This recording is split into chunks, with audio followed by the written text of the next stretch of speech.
मित्रांनो, एक असा झू आहे जिथे आपल्याला पेंग्विन्स बघायला मिळतात। सोबतच टायगरला एवढा जवळून नाहीतर चक्क स्विमिंग करताना बघू शकतो। तसंच लेपर्ड, भालू आणि मगरमच्छला पण एकदम जवळून बघू शकतो। सो हेच एक्सपिरियन्स करायला आज आपण आलोय मुंबईच्या भायखळ्यामध्ये असणारं द मुंबई झू मध्ये। सो जसंही आपण झू मध्ये एंट्री करतो, स्टार्टिंगलाच आपल्याला बघायला मिळतो एक भक्कम हत्ती।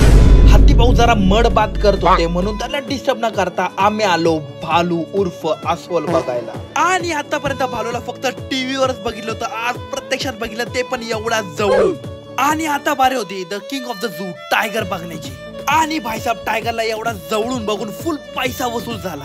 आणि टायगर बाहेर स्विमिंग पूल मध्ये फुल एन्जॉय करत होते। सोबतच त्यांचे बायका मुलं पण पूल मध्ये फुल चिल करत होते। त्याच्यानंतर आम्ही बघितलं हिप्पो, हरिण, हायना, सांबर, लेपर्ड आणि मगरमच्छ। आणि आता बारी होती त्या खास स्पीशीजला बघण्याची, ज्यासाठी मी खास इकडे आलो होतो, म्हणजे